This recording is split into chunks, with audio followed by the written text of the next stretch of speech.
Ciao da Federico e benvenuti in questo nuovo video. Oggi vi farò scoprire la Terra dei Forti su una ciclabile che attraversa un canyon formato dai monti della Lessinia e la catena del Monte Baldo. Qualcosa di incredibile mi attende oggi in un giro ad anello spettacolare. Punto di partenza è Borghetto all'Adige, in provincia di Trento, in Trentino Alto Adige, ma andremo a sconfinare in Veneto, in questa terra di confine. Prima di iniziare il video, se non siete ancora iscritti, cliccate qui sotto, iscriviti. L'80% di voi che guarda i miei video non è ancora iscritto e potreste perdervi i prossimi video veramente incredibili. E allora che aspettate? È gratuito, ma ora inizio con il giro. Venite con me.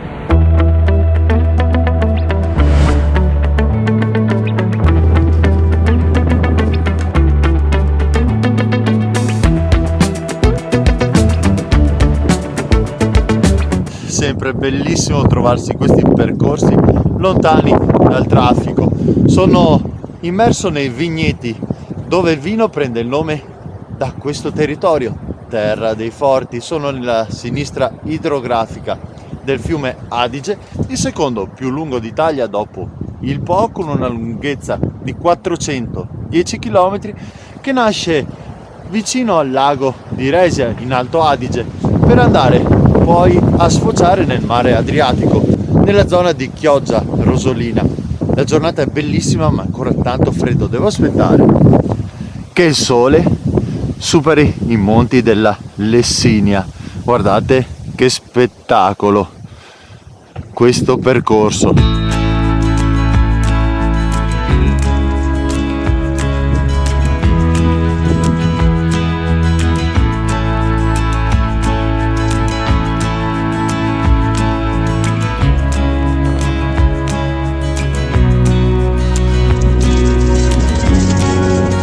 Lungo la ciclabile adesso posso vedere lì sul Monte Baldo in lontananza il santuario della Madonna della Corona, illuminato dal sole.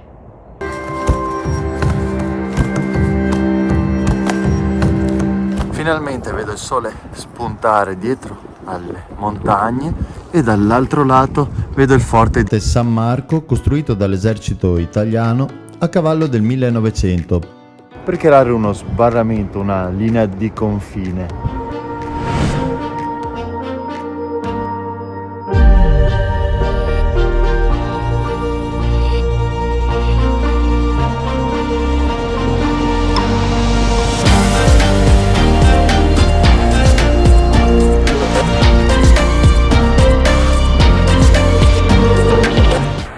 Trovo anche il forte della Chiusa, costruito dagli austriaci attorno al 1850. Questo territorio nel 1866, tramite alleanze internazionali, guerre e trattati, il Veneto passò dalla mano francese a quella italiana, entrando a far parte del Regno d'Italia. Ora continua il giro perché le sorprese non sono finite.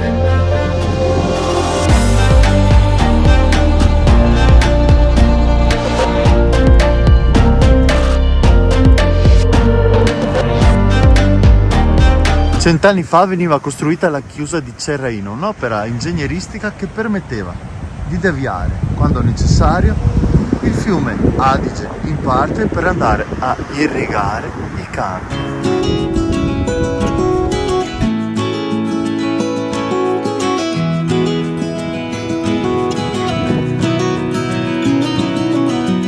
Finita la ciclabile dei Forti, che finisce a Volargne, siamo nella zona della Valpolicella, verso Sant'Ambrogio di Valpolicella. Ho deciso per il ritorno di andare sulla ciclovia del Sole, che in questo caso potrebbe dirigersi verso Verona o il Brennero, la strada che scelgo io perché devo ritornare al punto di partenza. E allora qui vado in questa bellissima ciclovia che, pensate, unisce Capo Nord alla Sicilia, un qualcosa di pazzesco.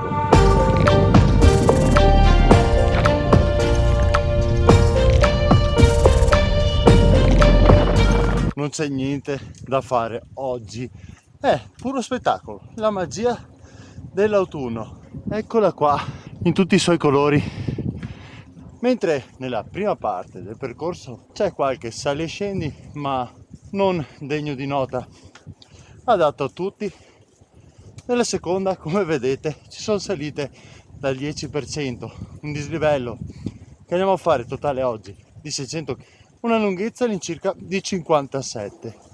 Adesso sto andando verso Rivoli e qui c'è da faticare, ma è un paesaggio stupendo.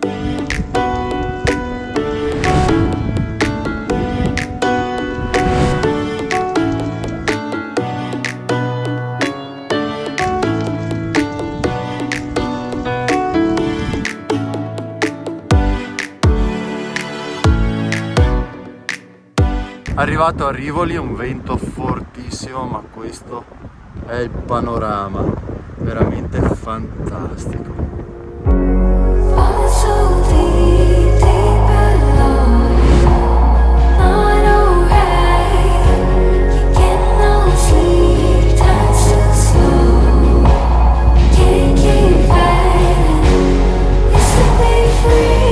Tre forti che sono stati costruiti dopo aver annesso il Veneto al Regno d'Italia. Uno di quelli è questo, la Tagliata d'Incanalo, creata per sbarrare la Val d'Adige, sempre qui a Rivoli.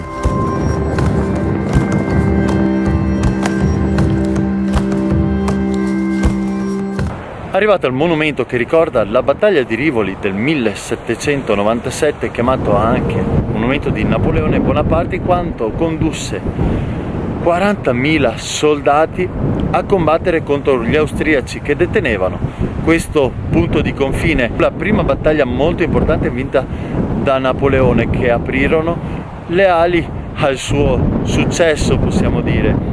È una storia molto importante che ricorda tantissime battaglie, ma c'è da pensare a quelle persone che vivevano qui, si sono ritrovate senza niente, senza proprietà, senza casa, senza averi e emigrarono verso altri stati. In tantissimi qui del canale mi seguite da tutto il mondo, dal Brasile, Argentina, Nuova Zelanda, Australia, per dirne solamente alcuni. E vi saluto qui dall'Italia e continuo con la parte finale del giro.